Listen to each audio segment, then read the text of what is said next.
Hey everyone, Rogue here. Just wanted to drop in and say this is part 2 of our Toy Story ranking list. If you haven't seen or heard part 1, please go back and listen or give it a watch before proceeding. Otherwise, some things we say might not make any sense. Thank you, and we hope you enjoy.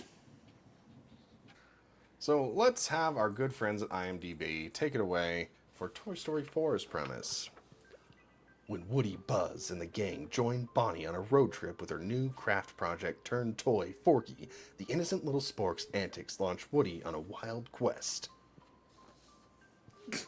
Okay, yeah. Such a basic description for the movie. Yeah.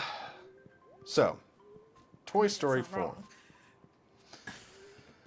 wrong. Sadly, Toy Story 4 is another one I believe I've only seen once.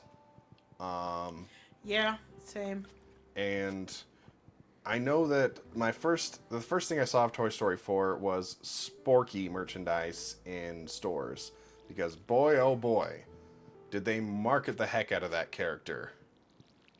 You couldn't go into any store without seeing Sporky dolls, Sporky plushies, Sporky plates, Sporky shirts. Sporky action figures. Yeah, Pixar was just so I don't know if it was Pixar or Disney, but either way, they just thought Sporky was going to be the next great thing.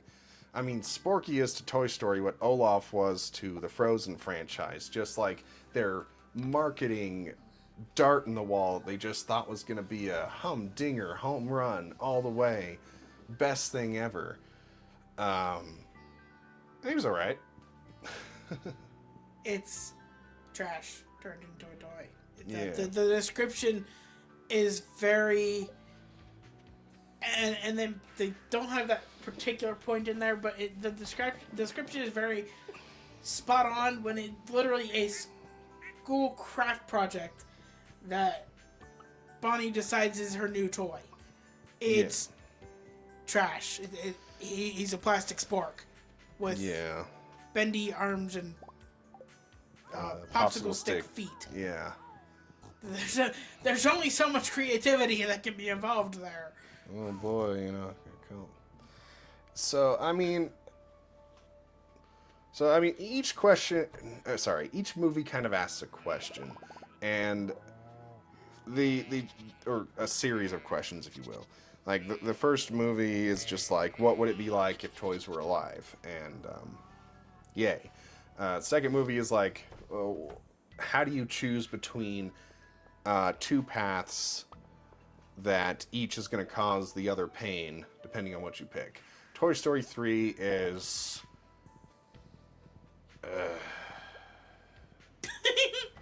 Valid. It's valid. So the questions that get addressed in Toy Story 4 are essentially what if we had a toy that isn't really a toy? Something that is brought to life through this toy magic that makes toys alive that they haven't really elaborated on, and I hope they don't. It's a Toy Story universe. They won't. At least I hope. Good. It's like Groundhog Day. Don't explain why. Just roll with it, okay? Just go with it. It's a thing. It exists. Doesn't need explanation. Just go with it. But it's like, okay, what if we have something that's a toy that's created by a child, but the substance doesn't want to be a toy. It would rather just not exist. Interesting premise to a degree. Well, it's not that he doesn't want to exist. He's very self-aware that he is trash. That is the whole point with Forky.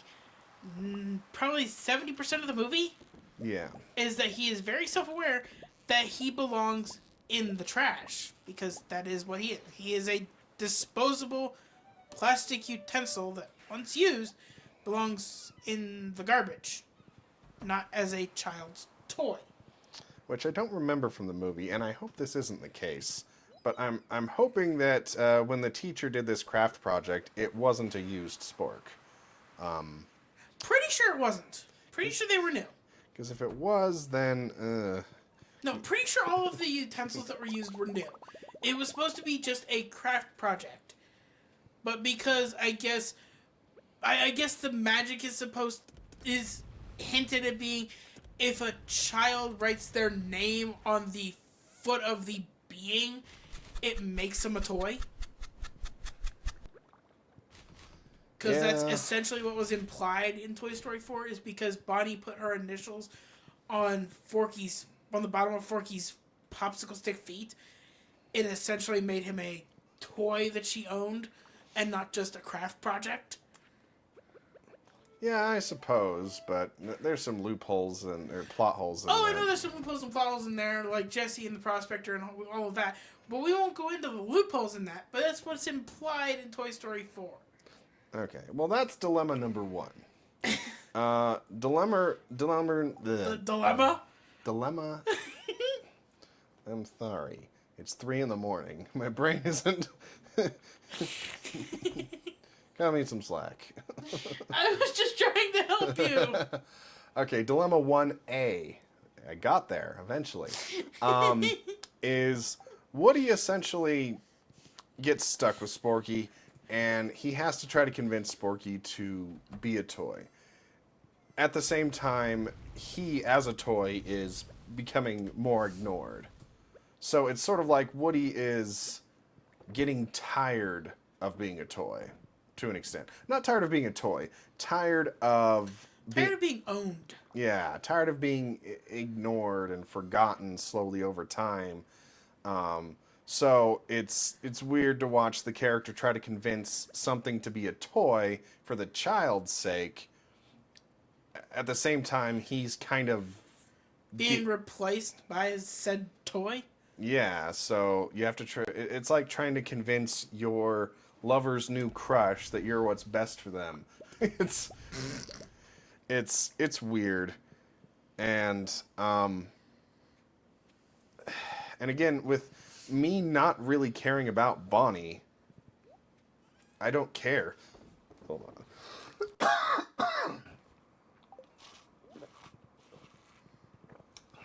Indeed. Sorry. But no, I completely agree. It's definitely one of those, because Bonnie is, again, has become the main human character for the toys. If you don't have the same attachment to Bonnie that you did with Andy, then the story kind of loses a little bit of its endearment, because you get to a point you don't care if... What's his name? Forky, whatever. Forky. He's a spork. He's not a fork. He's a spork. So Bonnie's stupid. Anyway, in the case of Forky, you don't really become concerned if he actually takes up the reign of being a toy and playing the role of a toy to her, because you just don't care about her as much. Right. Especially since, as the premise says, her and her family are on a road trip. Good for them. They had more money than I ever had as a kid, so less points in me sympathizing with them. I mean, let's be honest. If we were stuck in an RV with Bonnie and her family, we'd probably do the same thing Forky did and jump out the window. Yeah. Okay, Again, no offense to people who have kids. It's just not my thing. I'd be running for the hills just like Forky. And I need to revise what I said. I've been on several road trips, even as a kid. Road tripping in an RV. Fair enough. That's a whole different scenario. And so... But, sorry. Go ahead. No, go. You're fine. I was just going to say, the whole reason that Woody gets stuck with Forky to try to convince him to be the toy that Bonnie needs is because he follows Forky when Forky promptly jumps out the RV window as it's going down the road at probably about 40 or 50 miles an hour. Which realistically, I think he wouldn't survive that, but... It's a plastic fork. Woody might not survive that because Woody he's is who I meant. Yeah, Woody wouldn't survive. He's a toy. Forky would survive without a problem. He's a plastic fork. Spork. Yeah. Technically a spork. Anyway. I mean, it's part fork, if you call it a fork, whatever. I know, but it's the principle of the matter. He is a spork, not a fork, and yet he's still called Forky. It's Yeah. a spork. I think that deserves one of these. Yes, I fully 100% agree. Oh, wait, shoot. It's on page Yes, one. it deserves one of those. Yeah. If you're not watching the video, our characters just did a face palm. Or a face paw because they're Wolves and all that. Anyway, so because I don't really care about Bonnie, and this is going to sound rude, because I went through a lot as a child, even as a young child, I can't sympathize with her emotional dilemma. I mean, you know, as a kid, I lost a home and friends and had a dead guy end up on my doorstep once and was, legit homeless for a little bit. So it's like, and some of that happened when I was a little bit older, but I was still a kid during all of that. So when I see super first world problems that a kid has, I'm like, you know what, kid, lose the fork. You'll be fine. There are so many bigger problems in the world. And I'm saying this when I do sympathize with Andy and his first world problems in the first two movies, for some reason. Because they're all based on, I guess, sentiment with toys that he's had for years, whereas this is little kid becomes sentimentally attached to something more or less akin to a piece of junk. And hooray that they fight for that in the movie, but there's a certain... Kids have to accept loss, even of stupid little things in their life sometimes, and maybe it would have been an interesting growing opportunity for Bonnie that I would have sympathized with her more if she did lose what she considered her favorite toy and had to grow from it, instead of everybody in the universe placating a child's temporary attachment to something. It's, what did Bonnie learn and grow from that? Nothing.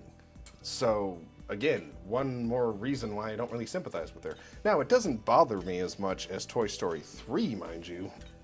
And I haven't even got to some of the other dilemmas in Toy Story 4, which is basically, villain of movie is doll at a toy shop, at an antique shop, that wants Woody's voice box because hers is broken, so that she can make her little doll voice box noises and be adopted by her favorite child, who I think is a child or grandchild of the owner of the shop. I think it's the grandchild. Yeah, it's a little convoluted, but it's there. And so, eventually Woody makes the sacrifice because, bless Woody, he wants children to be happy, even though he's kind of getting burned out on them. So he goes through all of this toil to try and bring Forky back to Bonnie and convince him to be a toy. He goes through all this toil to try and make this other child happy by giving up his voice box. And I sympathize with some of that, but not the Bonnie stuff. Well, see, I guess one of my biggest problems is at the end of Toy Story 3, you see Bonnie so elated and happy and overjoyed to have these toys that were given to her by Andy. At the beginning of 4, she was still playing with the same toys before she made Forky. After she makes Forky, now all the other toys are all of a sudden, oh, I don't want to play with any of you because I'm too obsessed with this toy I made myself. Which, I get it, pride and work you do. I can get that to some degree. Yeah. But when you look, and spoiler alerts, at the end of the movie, she's reunited with Forky, but never sees Woody again. Yeah. But it's never addressed that a toy she had that she played with for so long that has become part of her mainstay toy collection is now gone. She only cares that she has Forky back. She doesn't care at all that she doesn't have Woody. Yeah, and I think you're supposed to cut her some slack because she's a young kid, like even younger than Andy in the first film. but that's discrediting kids. And I've said a lot of slack against kids, but that's kind of treating kids as stupid, narrow-minded, and greedy. And for a movie where you're supposed to be rooting for that child, they really paint her in kind of a shallow light. Yeah. And that, oh, well, it's the toy's jobs to sacrifice everything, even if she's a dip. So. And I'm trying to remember how Bo Peep ended up in the antique shop. Well, Bo Peep. So the antique shop is at one of the rest stops that they stop at their RV trip. Bo Peep just happened to be there because Bo Peep went away in Toy Story 3. Just one more trauma point for that movie. But they bring her back in Toy Story 4 and introduce kind of this interesting underground toy group, if you will, that is sort of freelances across the land and just shows up where kids are so they can be played with. And that's a very interesting take on it. Because and in the end of the movie, so Bo Peep's there at the rest stop because there's a playground there. And so it's like a fair. Oh, you're right. There's a fair going on. It was a fair or a carnival. Okay, yeah. Because remember, that's when they were introduced. That's when Buzz met the duck and whatever the heck it was with the duck. Oh, you mean the worst part of the movie? Yeah. I'm not saying a lot. Yeah. Because let's be honest, Buzz being trapped to a wall. Who's gonna pick up a random toy off the ground, zip tie it to a prize wall, and say, "Oh look, I'm gonna have this random toy I found in the middle of flippin' nowhere as a prize for this carnival game." Hey, you know what? When opportunity strikes, come on, they're carnies. They got to squeeze every. I know they're out. carnies, but come on, a little respect for it. Yeah. Anyway, that's portraying carnies in a bad light. I don't think any reputable carnival runner would actually do something like that and have just a toy they randomly found that they have no idea where it's been, no idea where it came from, sitting on their prize wall. Yeah. So. Yeah. So the dilemmas in Toy Story 4 are kind of strange, but I actually appreciate Woody and his arc through that movie. Because he's having introspection. Because he's the one who's had to champion for Andy and now for Bonnie. And, he's lived his whole life just constantly fighting for the kid that he belongs to. And, he finds a new solution in Bo Peep.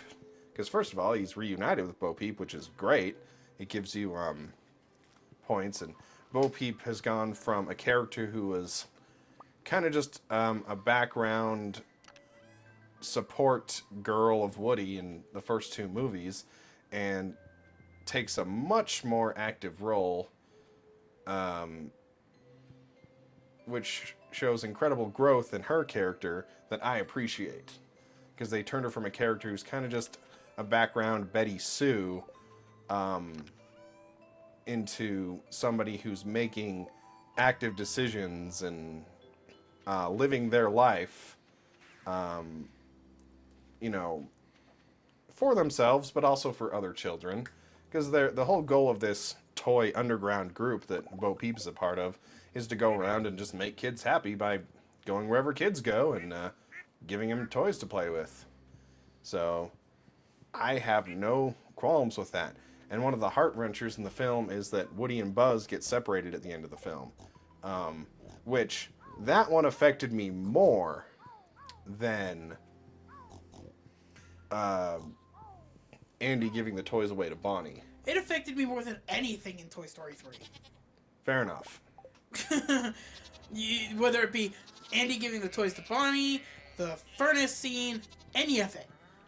The separation between Buzz and Woody, because you've seen them go on all these adventures. Yeah. It just tugs at that perfect heartstring to make you just want to just want to turn it off and cry in my book.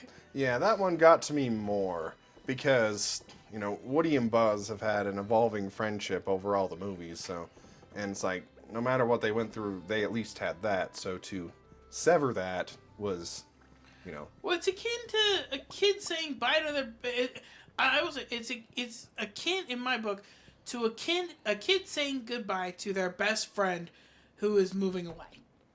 That happened to me too as a kid. I think it happened to a lot of kids. It did.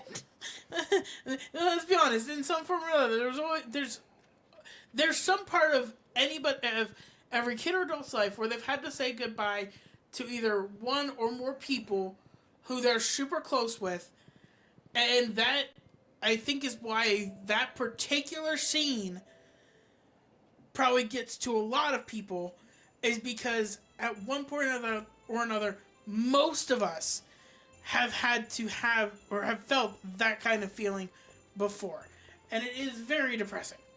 Yeah, and it's an interesting, you know, plot point because it's sort of a 180 of Toy Story 2. Because in Toy Story 2, Woody had an opportunity to potentially make a bunch of kids happy by being a part of a museum collection, but ultimately decided and convinced all the other toys except, you know, the villain, to come with him and be a child's toy. And now he's kind of taken a complete different role by saying, oh, now I'm taking the route of let me try to make more kids happy and not live a life of solitude and sadness by being constantly forgotten and abandoned by kids. So it's sort of weird that and shows an interesting growth of his character that I actually appreciate. Even though the rest of the toy gang takes Woody's stance in Toy Story 2, where they're like, okay, Bonnie still plays with us, because it's made clear that Bonnie's more or less forgotten about Woody. So him going away isn't going to affect Bonnie. Not that I really care, because I really don't sympathize with Bonnie, if I haven't made that clear.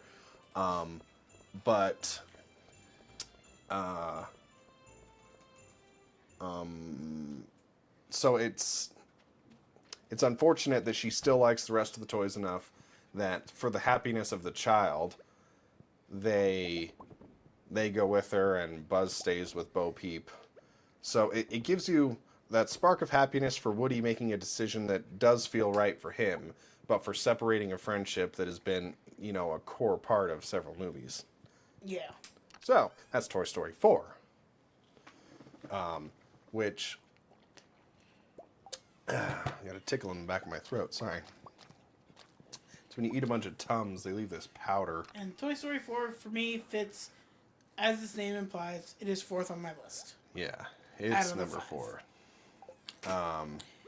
And I agree with that 100%.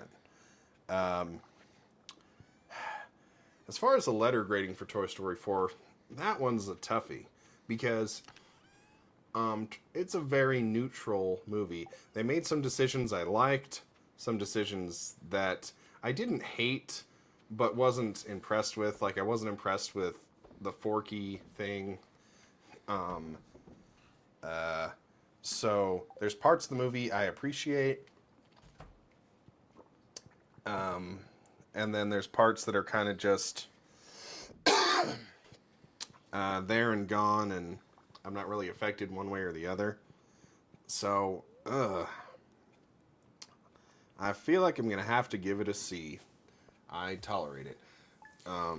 But I could see giving it a B- or a C+ if minuses and a plus are a thing in this particular system, which it's our system, so, you know, it can be whatever we want.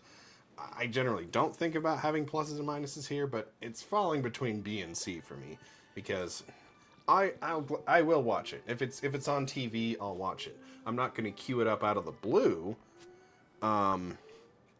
So that's kind of why it's falling closer to C for me. Because I don't hate it by any means, but yeah. Well, for me, if I had, for me, I'd definitely put it at a B.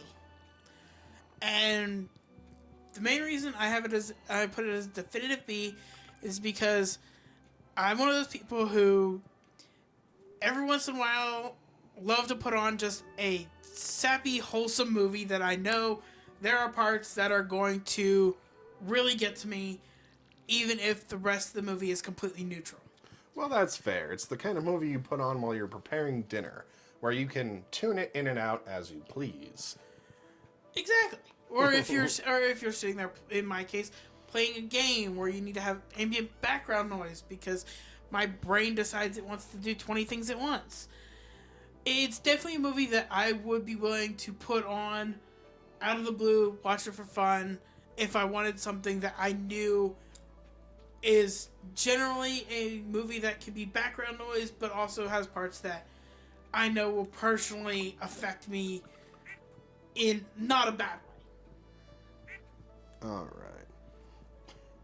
Well, that leads us to the last Toy Story movie, and at the time of this recording, one we haven't seen, which is why, even from the beginning, we said we're going to put it at 3, third on the list. Bronze, because it's right in the middle.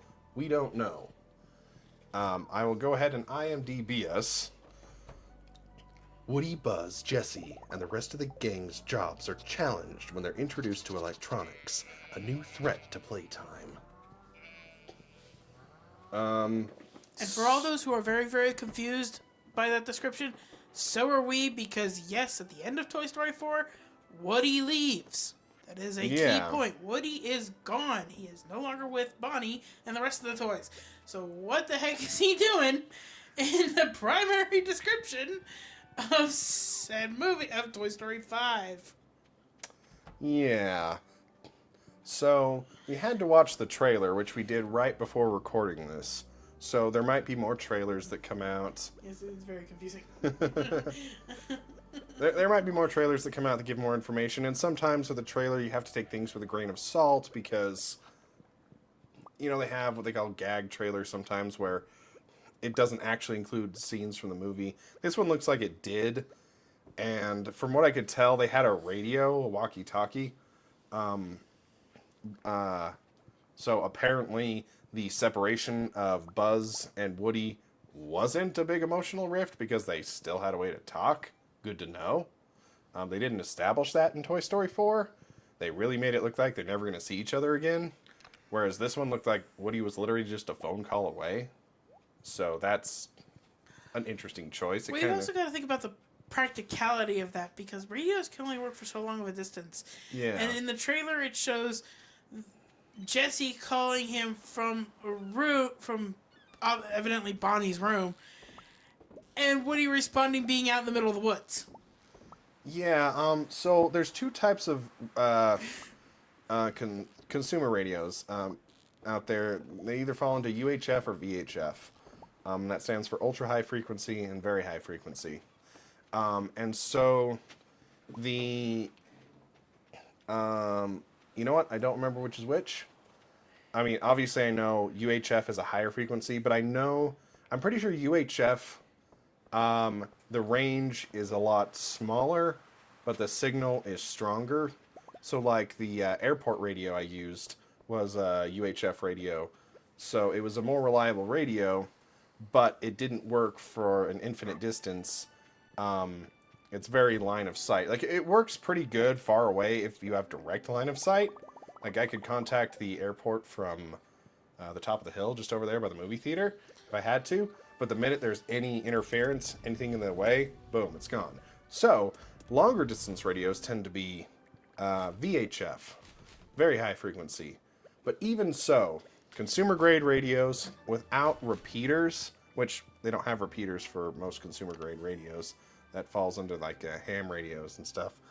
But for most of those, your range is 20 miles line of sight, 10 to 15 miles at best if there's any kind of interference, which trees definitely count as an interference. Walls of a house definitely count as interference.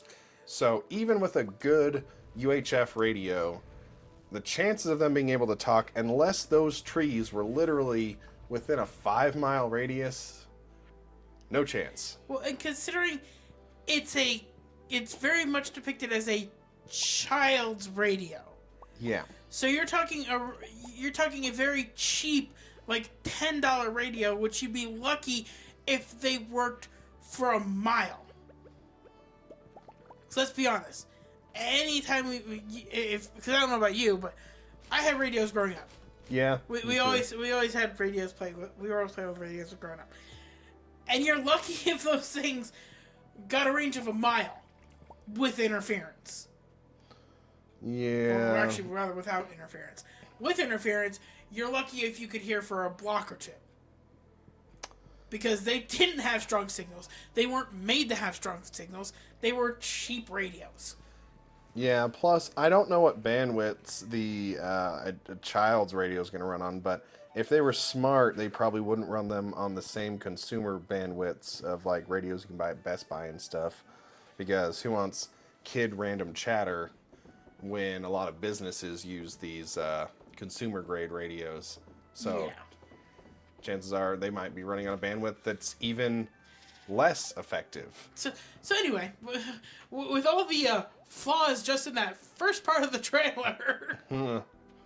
Yeah, it's suspension of disbelief's a little high on that one. You gotta just look at it with blinders. Like, okay, we'll just accept it. The main point of the movie. Universal. It is what it is. Yeah, the main point is Bonnie's becoming an iPad kid, and the toys definitely see that as a massive threat, and that sucks. Neat.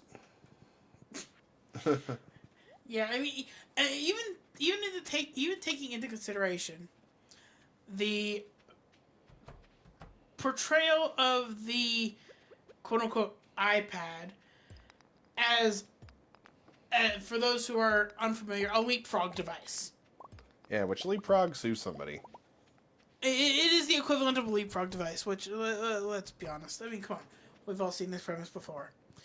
It's nothing new. It's... Kids are... They're portraying Bonnie as a lot of kids nowadays who are raised on electronics. Yeah. And again, no disrespect to parents, but it is the way it is nowadays. A lot of kids, when they're young, have some type of electronics either to help them learn, a phone in case of emergencies, iPads to play games on, whatever it is. 9 kids out of 10 have some type of electronic device before the age of 12.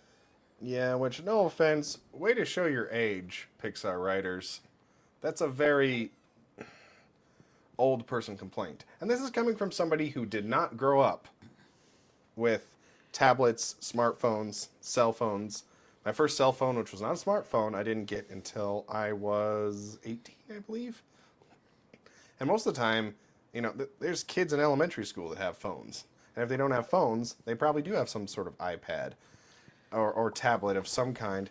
And to me, the bigger issue isn't should we take these electronic devices away from kids, it's rotting their brains, it's spying on them. There are ethical concerns. To me, it's not a matter of should we take these devices away. These devices are here whether we like it or not. The best thing is, how can we use these devices in a constructive way? You should stop and take a drink. Oh, yeah. Water is our friend. Ugh. Yeah, my throat's getting a little dry, it seems. So always remember to drink water, folks. Indeed. So, and maybe I'm a little biased because I do a lot with computers. I went to school for computers. That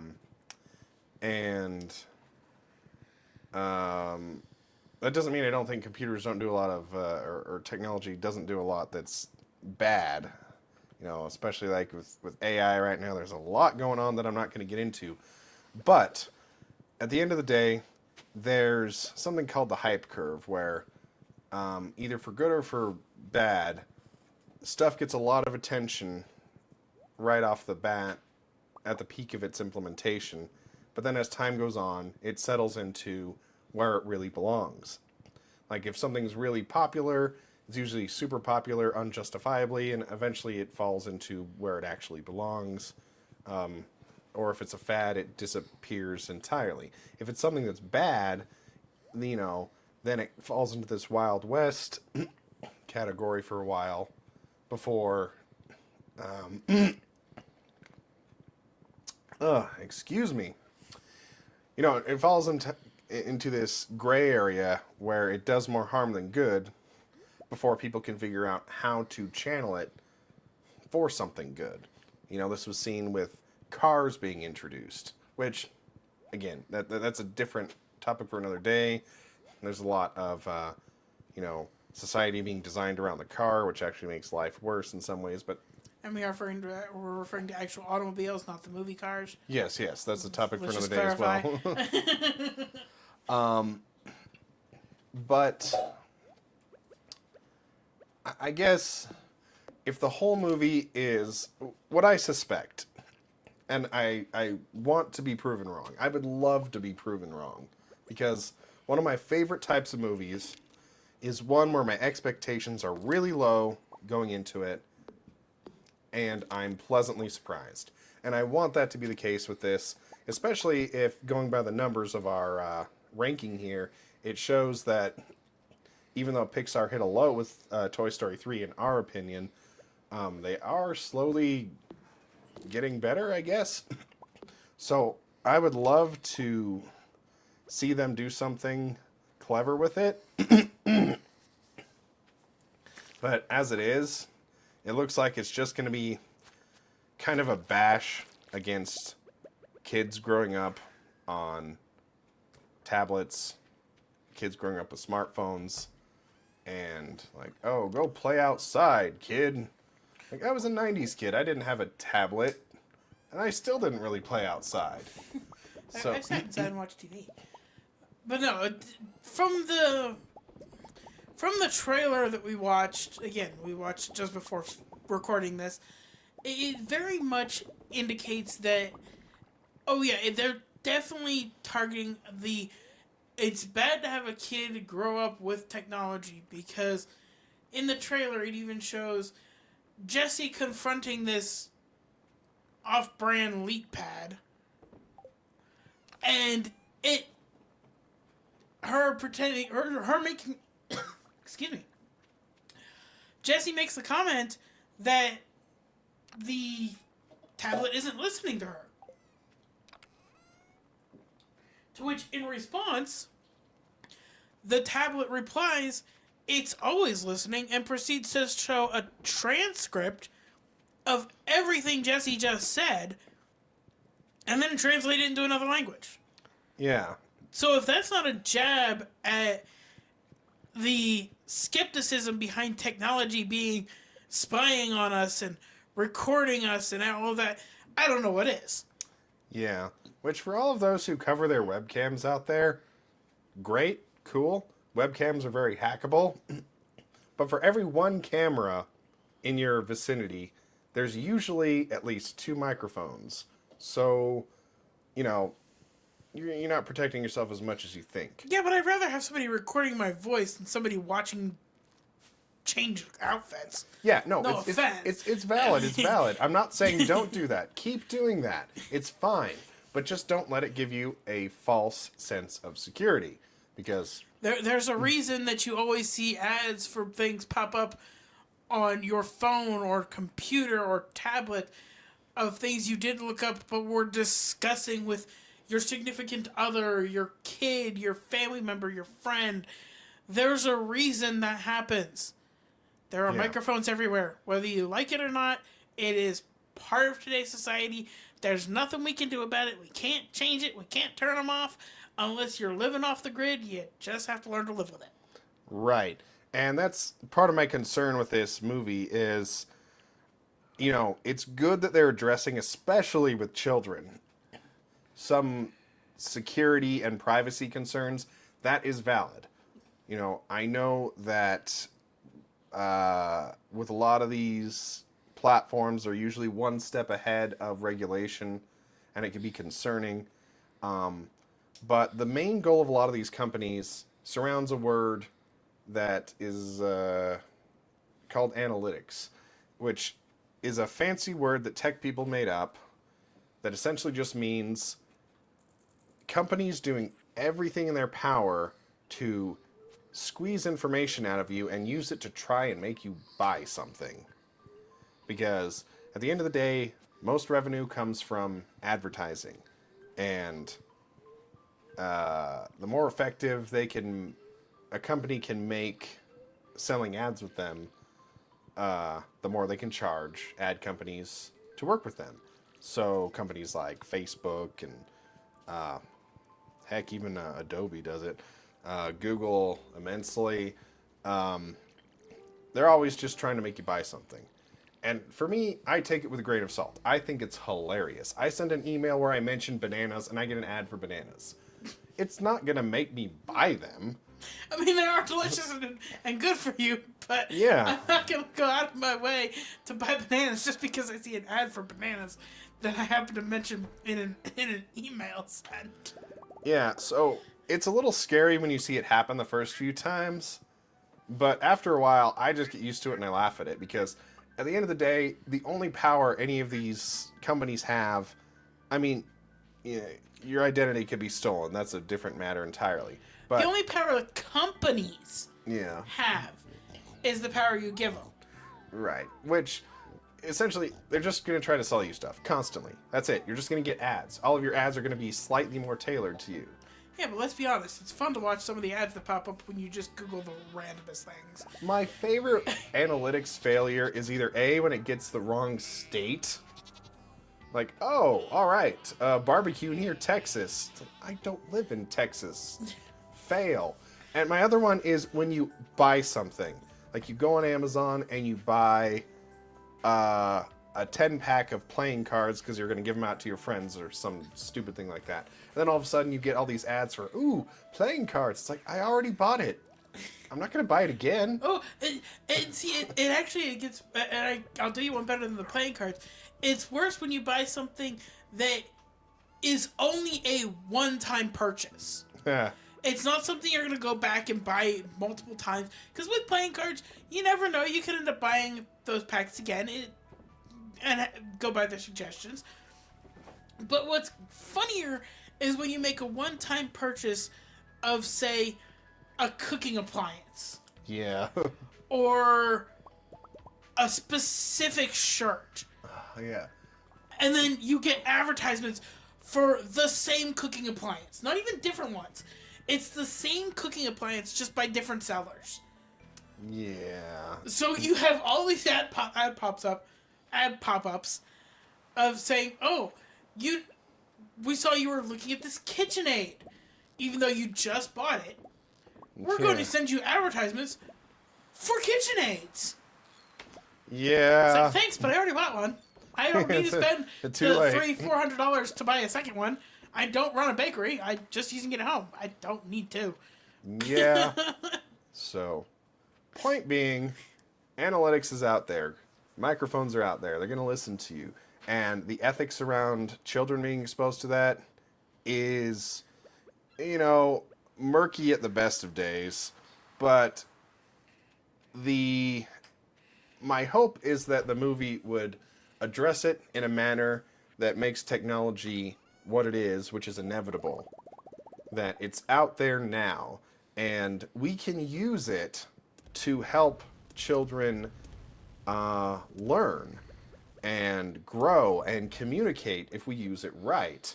Not everything about it is bad. So my worry is that what they'll do is kind of skip over the possible benefits and overshadow it with something really sinister that the device does. Like, a tablet isn't inherently evil, but I worry the movie is going to force it to be inherently evil by having the big bad company that manufactured it have some really backhanded motivation. Like, okay, they're deliberately spying on children to kidnap them. I don't think they'd go that far, but no, but you're kind of basically playing into the sinister, backhanded planning of the creators of the bots in Ron's Gone Wrong. Yeah. I think that's the name of it. Yes, yes. That's... But you're kind of talking about the plot of the co-founder of the company that created those robots, where his only goal was to spy on to have this technology to spy on all these kids, to sell them stuff, make them spend money, or make them convince their parents to spend money. Yeah. So, which again, that's real. That's what's out there. It's true enough, and I would hope the writers weren't lazy enough with Toy Story 5 to either just paint tablets and smart technology as inherently bad just as a whole. That would be really lazy in my opinion, and it would also be really lazy if they made the manufacturers of the tablet so inherently sinister that people have to wake up and be like, oh no, we need to throw these things away because this company's so evil. Like, bypassing the real world ethical dilemmas involved by making an in-universe, pointless supervillain angle with these devices. Yeah. I think if they take either of those two paths, the movie's going to be a complete washout. So my hope is that Pixar will put on their big boy pants and actually address that, okay, these devices can be scary. They're usually one step ahead of regulation, so we have to be careful. Especially with kids, we have to make sure that, parents, guardians are making sure that they check the settings on these things and that there aren't apps that children shouldn't be exposed to on there. And it's a constant uphill battle because there's a new app every 5 minutes, and it's difficult. But I would hope that they say, okay, but there is benefit there. There's a lot of neurodivergent children who learn so much better through technology, who communicate so much better through technology. Here's what I'm hoping, with you hitting the neurodivergent topic, here's one of the things I'm hoping they don't do. Is I'm hoping they don't literally have the trailer be the first 30 minutes of the movie out of a potential 2-hour movie. The trailer comes from the first 30 minutes, and in the latter part of the movie, sorry, empty cup. What I'm hoping they don't do is depict, even though, again, the attachment to Bonnie still isn't there. Yeah. But I'm hoping they don't just turn around and try to paint Bonnie in the light of having a short attention span to the point where the tablet is a fat. Yeah. Where she's attached to it nonstop for the first 2 weeks or whatever that she has it, and then forgets it. Well, I mean, that'd be in line with her character from Toy Story 4. I mean, true. But which in that case, her parents really should take her to see a psychiatrist, because there's definitely some neurodivergence going on there that definitely probably could use some medication. Yeah. No offense to, I'm not trying to harp on anyone who is neurodivergent. I'm probably falling that spectrum myself. No, I don't officially have a diagnosis. Don't come at me in the comments or anything. But yeah, I could see that being a concern where she has the fad with it and then kind of leaves it behind, and then that being where the evil company comes in and dun dun dun. So, because they have an opportunity here to address this relationship with technology that, again, I see as inevitable. So many people, if they take the boomer route and say, okay, the kids just need to put down the technology, put down the video game, stop watching that confangled TV, and go out and play some stickball, man. No, as the expression goes, go out and touch grass. Yes, that's the expression for some reason everybody likes to use. Go out and touch grass. Yeah. Go out and play, which, that's great. Yippee-doo. But if they take that route, that's going to be unfortunate. It'll be unfortunate, but let's be realistic. It'll be on par with big company. Yeah. No offense to Disney and Pixar, but let's be honest, it's just the way it is. Well, the worst thing they could do is, through the movie, promote some sort of new app they're launching. Oh, no, they're gonna promote Disney Plus. Like, oh, it changed her life. And the toys are going to be like, yes, what a wonderful thing. All this wonderful content at such an affordable price. Sign up now with our link and get 20% off the first Sign up month. now with a QR code on your screen. So, I'm not optimistic about Toy Story 5, but I can't stress this enough, I want to be proven wrong. I hope that they do something clever with it. I hope that they use it to foster conversation about relationship with technology as a growing part of our lives, as a growing tool that can make life better. Yeah, because let's be honest, technology's not going anywhere. Yeah. No matter how much people try to fight it, no matter how many people don't like it, technology is evolving the same way society is. It's not going anywhere. Everybody uses technology every single day.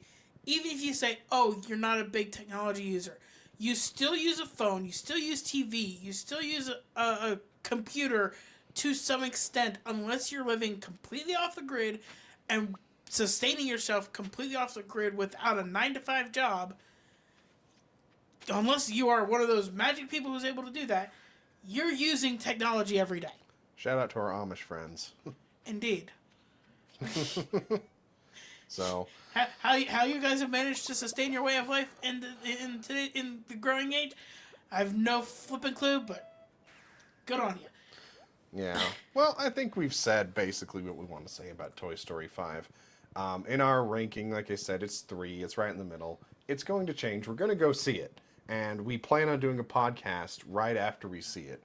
And we'll probably reference this one a lot because I would love to say, oh boy, they did such a good job. They knocked it out of the park. They, went places I wasn't expecting, and I'm so happy for it. I want to be there. I love Pixar. They've had some ups and downs, but I'm rooting for them.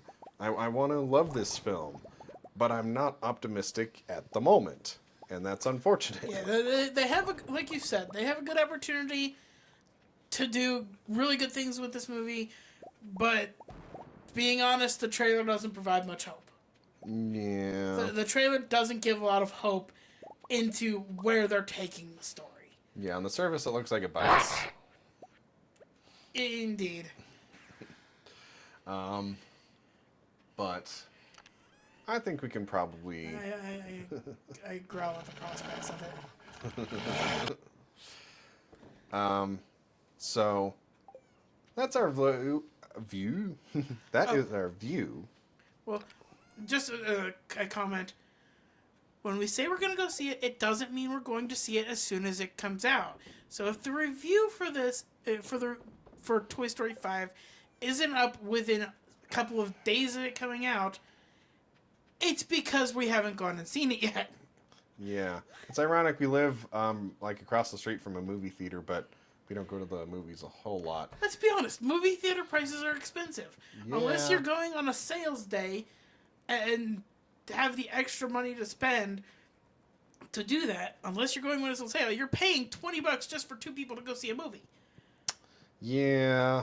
And then, So, yes, we will review it, but the review for it might not be until it actually comes out on Disney Plus because, let's be honest, movie theaters are expensive. Yeah. But until then, I appreciate you joining us here today to review. For my rankings of the Toy Story movies, my number 1 is Toy Story 2, which I ranked an S. Gotta have it. My number 2 is the first Toy Story, which I ranked an A. Number 3 is currently sitting at Toy Story 5 just because I don't know.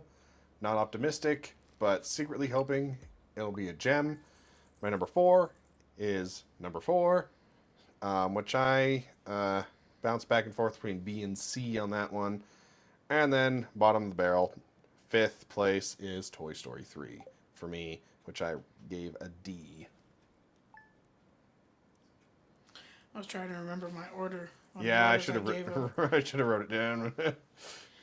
No, what's funny is I'm pretty sure I ranked Toy Story and Toy Story 4.